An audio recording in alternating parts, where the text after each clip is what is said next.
Assalamualaikum warahmatullahi wabarakatuh. Perkenalkan, nama saya Cuca Saskia dengan NIM 2021-1 2012.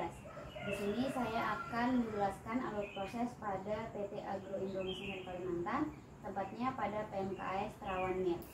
Pada video kali ini saya akan menjelaskan alur proses pada stasiun klarifikasi, di mana pada video sebelumnya saya sudah menjelaskan bagaimana cara mengolah pada stasiun internet. Sebelum itu, stasiun klarifikasi merupakan stasiun pemurnian minyak, di mana menggunakan cara pengendapan, penyaringan, dan proses sentrifugasi. Adapun tujuan dari proses klarifikasi di mana untuk menghasilkan minyak yang maksimal serta meminimalkan oilisis atau penghilangan minyak pada stasiun klarifikasi. Nah, di sini saya akan menggambarkan alur proses pada stasiun klarifikasi.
merupakan alur proses pada stasiun klarifikasi, di mana ada oil gutter. Oil gutter merupakan talang minyak talang yang berisi minyak dan juga air, di mana ada penambahan air pada talang oil gutter dengan komposisi 1:1, di mana dalam artian 1 liter air sama dengan 1 liter CPO. Setelah di oil gutter akan masuk di central tank.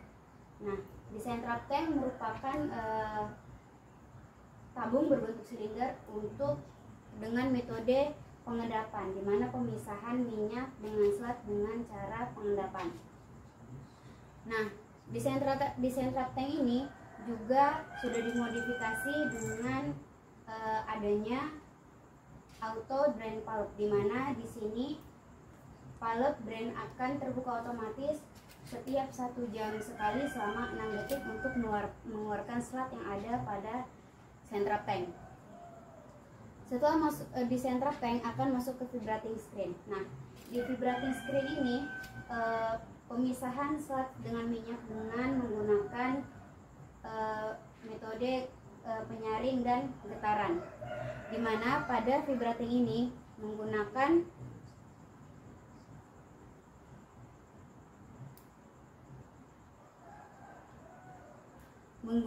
double deck, yakni 20 mesh dan 30 mesh.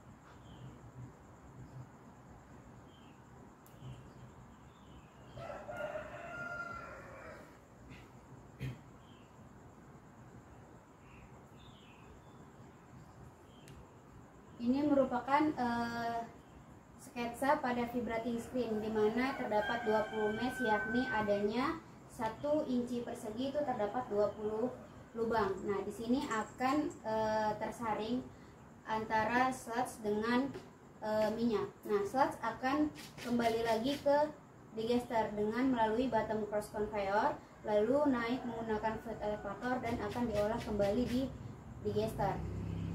Nah, untuk minyak yang telah disaring pada vibrating screen akan masuk kembali ke COT atau crude oil tank. Nah, crude oil tank merupakan tempat penampungan minyak sementara untuk pemisahan sludge dengan minyak dengan cara pengendapan. Selanjutnya masuk ke continuous settling tank. Saya akan menggambarkan sketsa pada continuous settling tank atau CST.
Nah, ini merupakan sketsa pada CST atau continuous cycle tank, di mana umpan dari crude oil akan masuk melalui sini di dalam dan akan masuk melalui di bawah.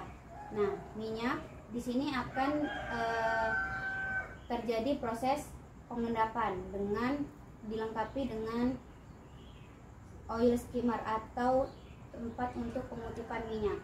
Dan ini merupakan slat skimmer di mana ini akan mengutip slat. Nah, di CST juga dilengkapi dengan pengaduk, yakni dengan 3 set dan putaran 3 RPM untuk membantu proses terjadinya pemisahan antara minyak dan sludge. Setelah keluaran dari continuous settling tank atau CST ada dua, yang pertama oil dan sludge. Nah, oil akan masuk ke pure oil tank, di mana pure oil tank ini adalah tempat penampungan sementara minyak hasil kutipan dari oil skimmer atau kutipan dari minyak skimmer minyak, dimana di sini dengan retensi waktu 3 jam. Nah, dengan suhu yang harus dijaga 90 sampai 95 derajat. Setelah itu masuk ke float tank, dimana float tank ini berfungsi untuk menjaga umpan yang akan masuk ke vacuum dryer itu continue. Nah, setelah di float tank akan masuk ke vacuum dryer. Cara kerja atau prinsip kerja pada vacuum dryer yakni mengkabutkan air yang ada pada minyak, yakni untuk mengurangi kadar air pada minyak dengan menggunakan metode titik didih air dengan temperatur 100 derajat Celcius dan tekanan 700 dengan tekanan 700 mm per Hg. Setelah di vacuum dryer akan masuk ke storage tank, di mana di storage tank ini merupakan tempat penyimpanan minyak dengan suhu 50 derajat Celcius. Setelah di storage tank akan masuk ke dispatch. Dispatch ini yakni untuk tempat pengiriman minyak yang akan dikirim kepada pembeli. Nah, setelah itu kita akan bahas di slat, di mana akan masuk ke slat vibrating. Nah, pada PMKS Terawan Mill menggunakan slat vibrating screen.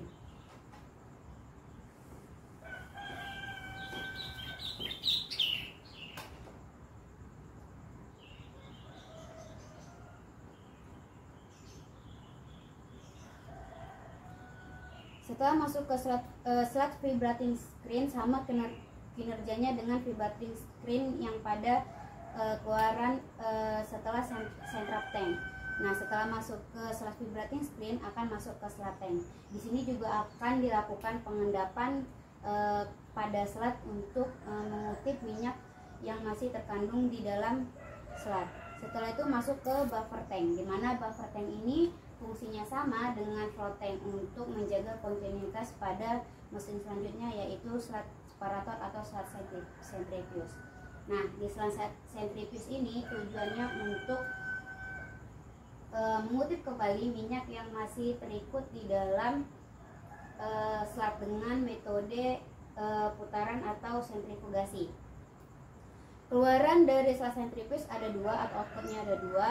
Yang pertama ada leg paste dan happy paste, di mana leg paste masih mengandung 10% sampai 12% minyak, makanya akan masuk ke fat tank dan kembali lagi COT, yakni dilakukannya recovery. Output yang kedua yakni adalah happy paste, di mana masih mengandung 0,8% sampai 1% minyak, dan di sini akan masuk ke fat pit dan masuk ke final effluent ataupun kolam limbah.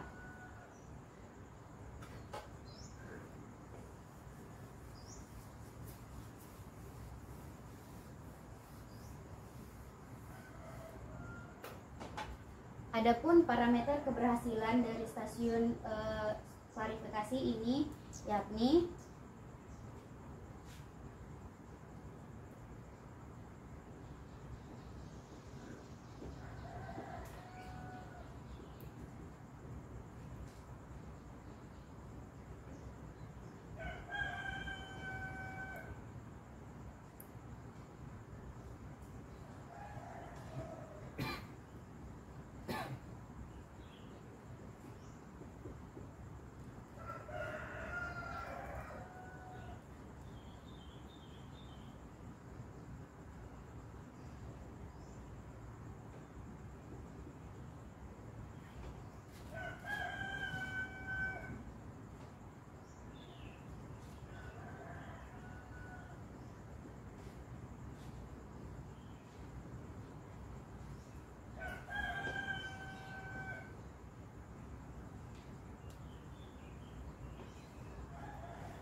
Parameter keberhasilan dari stasiun klarifikasi yang pertama, oilosis eccentrifugos, yakni 13% oil per dry material atau 0,32% terhadap TBS.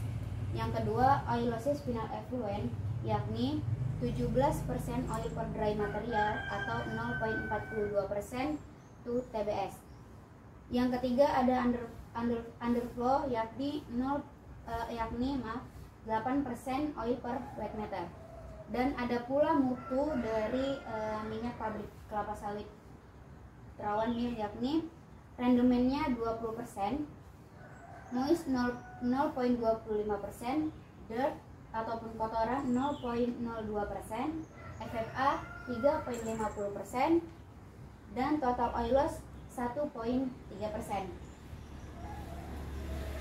Ada pula losses yang ada pada stasiun klarifikasi, yakni tingginya oilosis centrifuge, di mana diakibatkan karena sumbatnya nozzle atau rusaknya nozzle pada slat centrifuge. Yang kedua, oilosis final effluent, tingginya oilosis pada final effluent, di mana tidak maksimalnya pengutipan atau recovery pada final effluent. Dan underflow CST, yakni tingginya kadar air atau moisture pada CST. Adapun SOP pada stasiun klarifikasi, yang pertama, sebelum proses pastikan pipa steam itu terbuka. Dan yang kedua, pastikan seluruh kebersihan pada tangki-tangki stasiun klarifikasi. Dan yang keempat, pastikan komposisi air pada oil gutter itu standar pada prosedur di pabrik. Adapun potensi kecelakaan pada stasiun klarifikasi, yang pertama, potensi terjatuh di lantai-lantai ataupun di area stasiun klarifikasi, dikarenakan banyaknya stasiun klarifikasi merupakan stasiun pemurnian minyak. Pasti banyak minyak yang mungkin jatuh ke lantai dan akan mengakibatkan lantai itu licin. Yang kedua, potensi terjadinya bahaya, yakni terkena uap panas, dikarenakan suhu yang harus terjaga 90-95 derajat, maka harus berhati-hati karena uap yang akan terkena itu sangat panas. Adapun alat pelindung diri yang harus digunakan pada operator stasiun klarifikasi, yang pertama ada helm, di mana helm untuk melindungi kepala dari potensi bahaya benturan. Yang kedua ada masker, di mana masker membantu atau melindungi operator dari potensi bahaya saluran pernapasan. Yang keempat ada sarung tangan. Karena suhu yang harus dijaga 90-90 derajat, pasti stasiun klarifikasi sangat panas, dan di sarung tangan dapat membantu untuk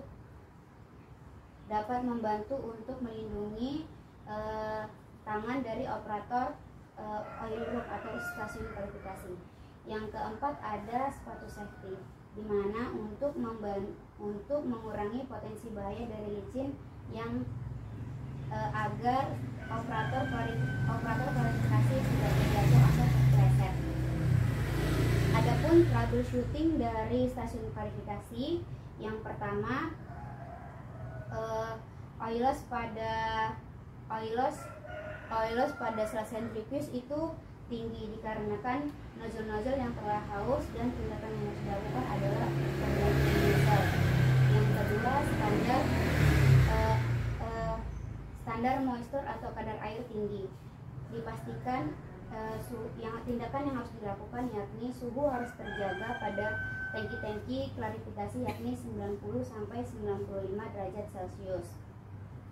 Yang ketiga ada slat yang terlalu tinggi yang diakibatkan vibrating atau saringan pada vibrating itu koyak, maka hal yang harus dilakukan yakni untuk harus mengganti saringan yang ada pada vibrating. Mungkin itu saja yang dapat saya sampaikan pada stasiun klarifikasi. Kurang lebihnya saya mohon maaf.